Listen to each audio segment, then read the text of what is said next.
మన మర్రి gold and diamonds లో no GST is back. కేవలం 1% to 11% వరకు మాత్రమే గల VA ఆపై నో జిఎస్టీ. ఈ ఆఫర్ జూన్ 6 నుండి 14 వరకు మాత్రమే. విశాఖ స్టీల్ ప్లాంట్ లో జరిగిన ఘోర ప్రమాదంలో 8 మంది ప్రాణాలు కోల్పోయారు. మరో 6 తీవ్ర గాయాలతో కొనవూపిరితో కొట్టుమిట్టాడుతున్నారు.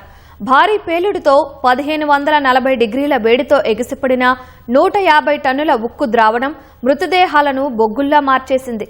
ఇంతటి విషాదాన్ని మిగిల్చిన ఈ దుర్ఘటనకు దారితీసిన కారణాలపై ఇంకా పూర్తి స్థాయిలో స్పష్టత రాలేదు.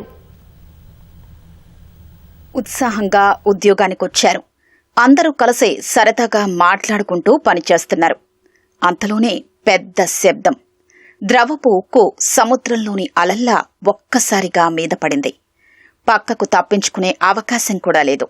8 మంది అక్కడికక్కడే ప్రాణాలు కోల్పోగా మరో 6 ఒళ్లంతా కాలిపోయి ప్రాణాల కోసం పోరాడుతున్నారు. విశాఖ ఉక్కు కర్మాగారంలో సోమవారం సాయంత్రం ఈ దుర్ఘటన జరిగింది.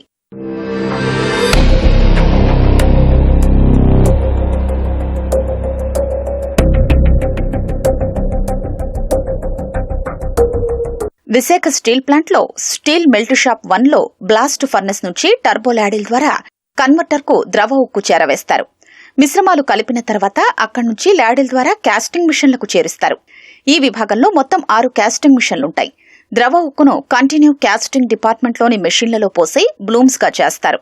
ఈ క్రమంలో సోమవారం సాయంత్రం 4:20 కన్వర్టర్ నుంచి బయలుదేరిన ల్యాడిల్ 19 కాస్టింగ్ మిషన్ 2లో పోసేందుకు అనుమతించారు. ఈ సమయంలో ఒక్కసారిగా ల్యాడిల్ పేలిపోయింది.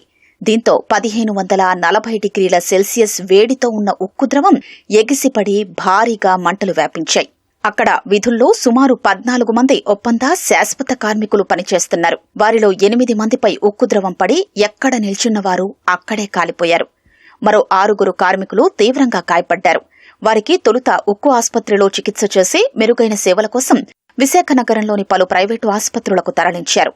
వీరిలో 2 పరిస్థితి అత్యంత ప్రమాదకరంగా ఉందని వైద్యులు చెప్తున్నారు.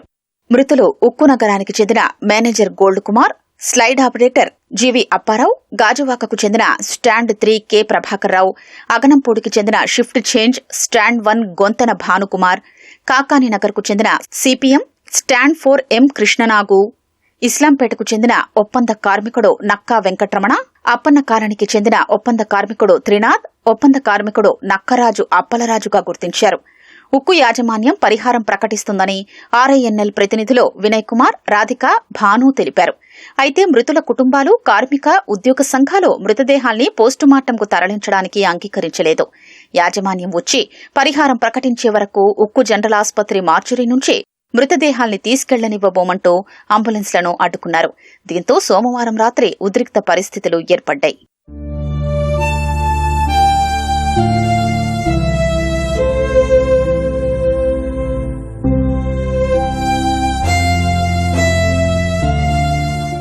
పేలుడుకు దారితీసిన కారణాలపై పూర్తిస్థాయిలో స్పష్టత రాలేదు. కన్వర్టర్ నుంచి బయలుదేరిన ల్యాడిల్ 19ను కాస్టింగ్ మిషన్ 2లో పోసేందుకు షిఫ్ట్ ఇన్ఛార్జి అనుమతించారు. ఈ క్రమంలో స్లైడింగ్ గేటు కొంతసేపు తెరుచుకోకపోవడంతో ఒక్కసారిగా ల్యాడిల్ పేలిపోయిందని భావిస్తున్నారు. సాధారణంగా ల్యాడిల్లో నీరుంటే ఉక్కు ద్రవం పోయగానే అది పేలిపోతుంది. అయితే ఈ ప్రమాదం ద్రవం పోసిన చోట జరక్కపోవడంతో నీటి సమస్య కాదని తెలుస్తోంది. బ్లాస్ట్ ఫర్నెస్ నుంచి వచ్చిన హాట్ మెటల్ ను SMS 1లోని కన్వర్టర్లో వేసి అందులో 16 నుంచి 18 నిమిషాలు ఆక్సిజన్ పంపి బ్లో చేస్తారు. ఆక్సిజన్ ను హాట్ మెట్లోకి పంపినప్పుడు ఉష్ణోగ్రత భారీగా పెరుగుతుంది. ఆ సమయంలో అందులో ఉన్న కార్బన్, సిలికాన్, మ్యాంగనీస్, ఫాస్ఫరస్ ఆవిరవుతాయి. ఆక్సిజన్ మెటల్తో ఉన్న స్టీల్తో కూడా కలిసి ఉంటుంది. ఆక్సిజన్ను డీగ్యాసింగ్ చేయడానికి అల్యూమినియం దిమ్మెలు వేస్తారు. తర్వాత నాణ్యత గల ఫెర్రో ఎల్లాయిస్ కలుపుతారు.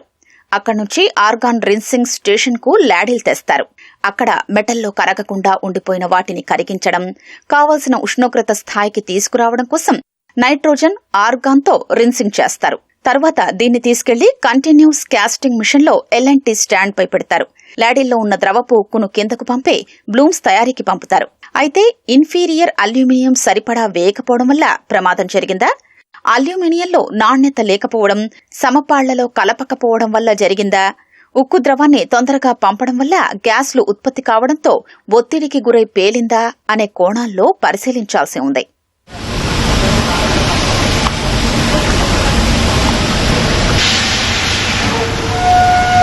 ముగ్గురు బాడీలు అయితే ఇక్కడ ఉన్నాయి.